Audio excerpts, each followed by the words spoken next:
I wish I still had my gi. Oh well. I make a fist differently than you do. Maybe you already noticed if you looked too hard at these thumbnails or watched the intros on repeat because you thought me getting hit was funny. Maybe you saw it a few seconds ago. Probably not. I'm quite sure that when you make a fist, you rest your thumb underneath your fingers. Or, if you haven't thought about the mechanics of it, maybe you put your thumb inside, guaranteeing a world of pain if you try to punch anything. Don't do this. It's not a particularly strong position for a thumb to be. I was 9 when I was told not to do that, which I now realize was literally 2/3 of my life ago, and that's an existentially terrifying thought. See, the problem is it's not a likely occurrence, but it is entirely possible for someone to grab that thumb you've just got hanging around there and jack that. But not when you make it like this. I'm not saying you're doing it wrong, but my sensei might. Hello, by the way, and welcome to the Week I Review. You can call me Paper Tiger, and today I'm talking about the art of self-defense. Riley Stern's latest is a pitch-black social satire about toxic masculinity, centered around one man with a feminine-ish name's newfound devotion to karate. And though my time in the dojo was very different, I was unnerved by how certain moments in the film intersected with my own experiences. One night, while going out to buy food for his dog, Casey Davies, played by Jesse Eisenberg, is beaten nearly to death by a roving gang of motorcyclists. It's not for any particular reason. It has nothing to do with him as a person or his feminine name, and everything to do with the fact that he was alone and unarmed. Indeed, the first interaction he has with them before they come to take him down is a duo riding up alongside him and asking if he has a gun. He says no. Oops. In the aftermath, he goes to actually get one, but he has to wait a few days for a background check to clear. On his way home from the store, he passes a karate dojo run by a man we know only as Sensei. Casey sits in on the end of the class. As movie Sensei says, I could see how someone would find this deep things about martial arts as a language, while being needlessly and ridiculously performative about it. But it speaks to Casey, and afterwards a man-spreading movie sensei convinces him to come back for a proper class, the first hit being free. After that, he signs up for real. And by the time his background check clears, he has already decided he doesn't need a gun. Dojo rule number 11. Guns are for the weak. When I was in preschool, my next-door neighbor told me to kick him. Being 4, I was like, okay, sure. I kicked. He moved out of the way, grabbed my leg, and flipped me onto my back. In doing so, he broke my collarbone. I'm pretty sure he went into the military or the police force, so that's great. This probably had something to do with my own desire to learn martial arts, to make sure that kind of shit was never pulled on me again. For 10 years, I went at least semi-regularly to Ocean State Karate and Jiu-Jitsu, where Sensei Robert Morton, a relatively unassuming man with a series of 3rd and 4th degree black belts, taught isshin-ryu karate as well as Jiu-Jitsu, the Japanese kind, not Brazilian. I continued somewhat in my early 20s after I left Rhode Island, and I used what I had learned to make martial arts films in and after college, but ultimately I just couldn't stick with it.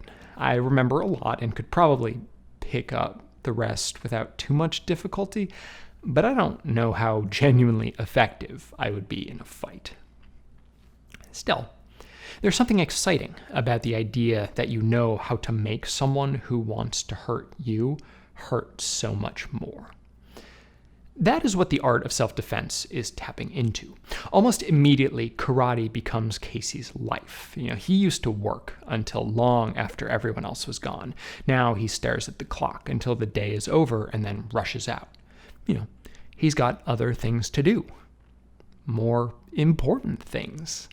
Karate gives him purpose and pride. He wants to wear his belt everywhere, and so he has custom-colored belts made for himself in the class, a reminder of how strong he is.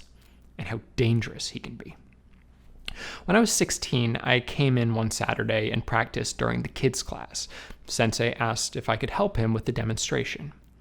Now, there are a few key moves that define isshin-ryu as a style. That fist is a big one, and the actual punch is another. Rather than turning my fist and ending horizontally, it's vertical throughout. Another is the roundhouse kick.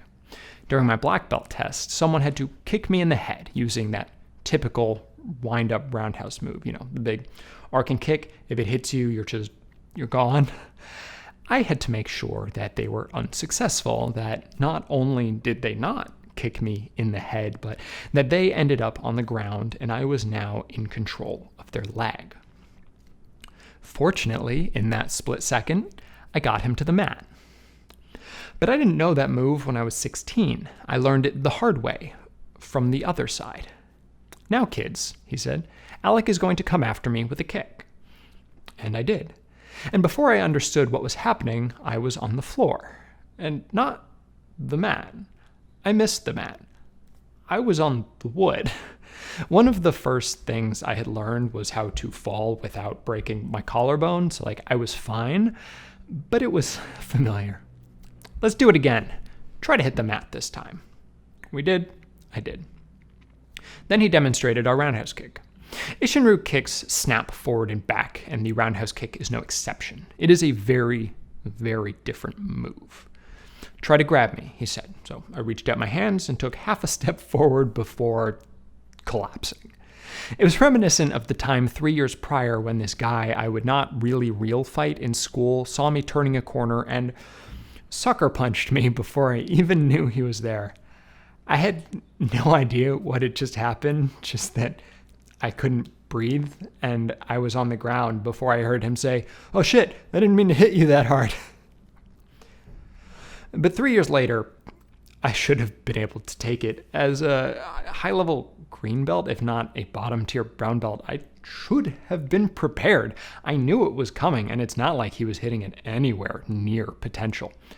Had I prepped myself, it would have been fine. Indeed, being able to take a hit is part of upper-level trainings. But I wasn't even thinking. Suddenly, I was just on the floor, gasping for air. Sensei Morton wasn't trying to make an example out of me when he did this. I have no doubt that he expected me to be able to take the hits. Second take aside, it was a serious demonstration of purpose. The point was made. This is how we do things, and this is why. There's a different kind of demonstration in the art of self-defense, a massively out of proportion show of discipline under the guise of something more innocent, valuable. Everyone sees it coming from a mile away except for the person to whom it happens. It is brutal, literally crippling. Movie sensei would call it manly, and in a very narrow sense, that is true, in that unnecessary violence as a default reaction is a disproportionately male trait.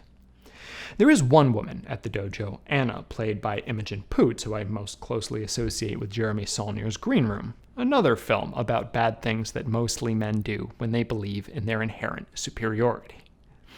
Anna teaches the kids class and has a brown belt with both a red and a black stripe, something no one else can say.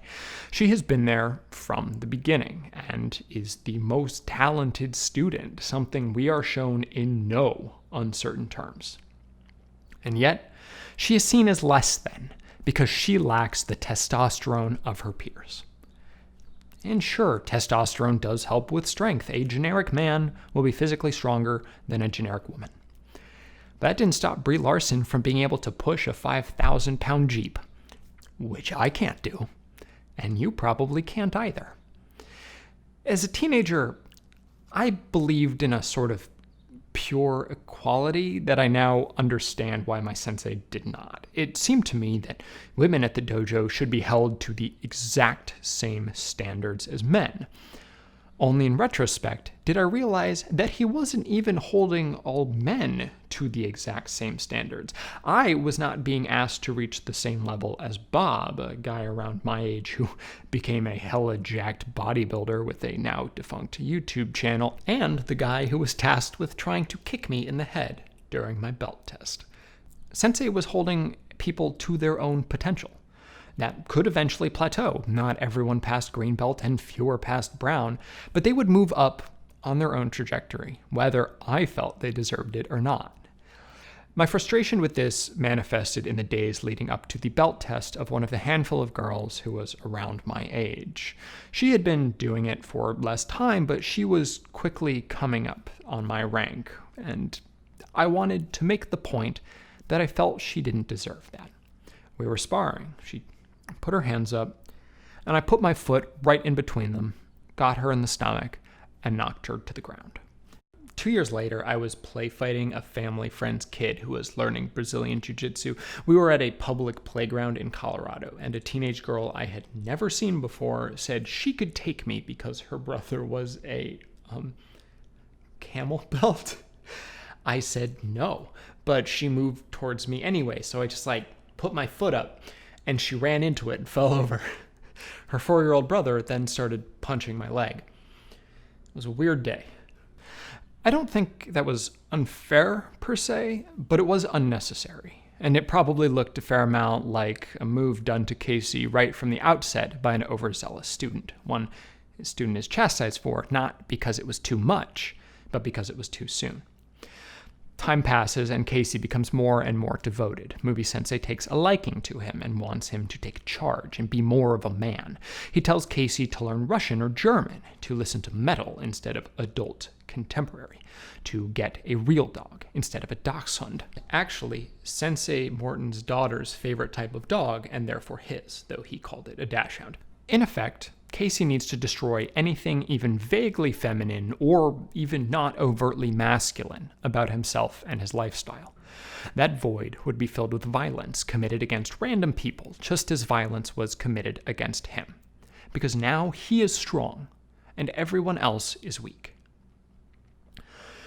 Satire can be complicated, and the reactions that people have to it are sometimes frustrating, what with missing the point and celebrating what it is trying to deride. I imagine Riley Stearns feels the same way because the art of self-defense seems clearly designed to not be misunderstood. It is a heightened world where people say things in ways that are completely and totally unnatural, lacking any kind of subtlety, which makes it all the more striking when someone says something that sounds like something you have heard someone actually say, or at least seen written online. I get that the people who most need to understand what toxic masculinity is are the people who bristle at the very phrasing. But I think the art of self-defense effectively depicts how our culture pushes men to be stronger and angrier and more violent because to be anything else can result in ridicule or even injury. For people who refuse to understand it before the opening credits, it seems impossible that at least the seed wouldn't be planted by the closing. This stuff is pernicious. It starts young, and if you don't actively fight against it, it defines you.